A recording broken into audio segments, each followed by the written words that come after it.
Okay, so today I'm going to be showing you guys how to make little shapes out of paper.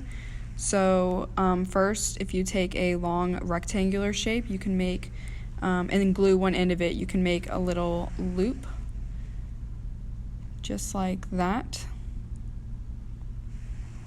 If you want to make a cone shape, you want to cut a wide triangle with a rounded bottom on it, and then you are going to tape the sides of, fold it over and then tape the side. Now I'm going to be using blue tape for this, but when you are making these, you definitely want to use clear or white tape so that it blends in with the paper. But for the purposes of the demo, I'm just going to be using blue tape. So you want to fold that over and then lay the tape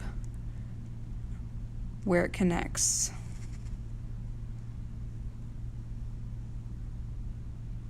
Just like that.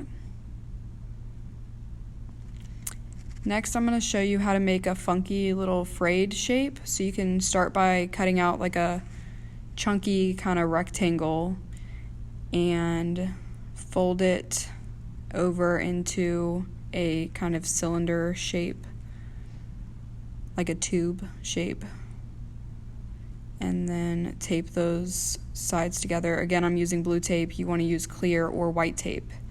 Next, you want to take some scissors and cut strips into one end. You don't want to cut all the way through because then it'll open up your shape. But then you want to just fray those, and you can see it's kind of interesting looking.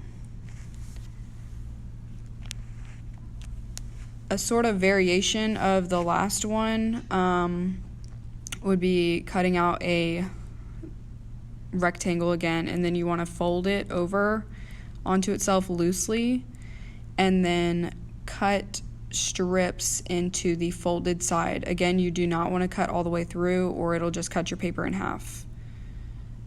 So you want to cut some strips just like that, and then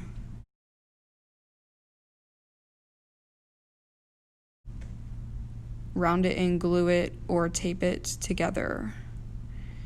And then you can kind of manipulate that, pull those pieces apart, and you can get some interesting looking shapes out of that.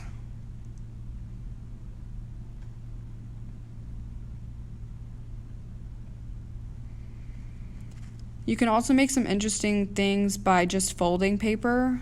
So if you take a strip, like a long rectangle, and fold it back and forth and then pull it apart, you kind of get this zigzag looking shape, and you can just kind of manipulate that just like the other two until you get something kind of interesting to look at.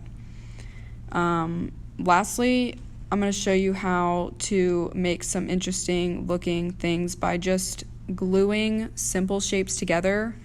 So for this example, I'm just making 3 simple little loops, just like the first one I showed you.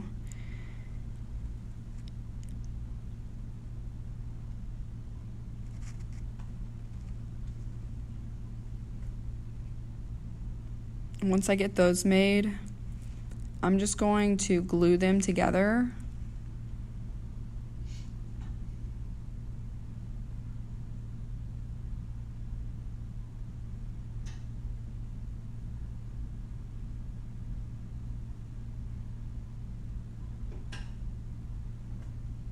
And then you can kind of fold it or bend it. See what you can do with it. Be creative, and you can make some really interesting looking things just by starting with simple shapes like that.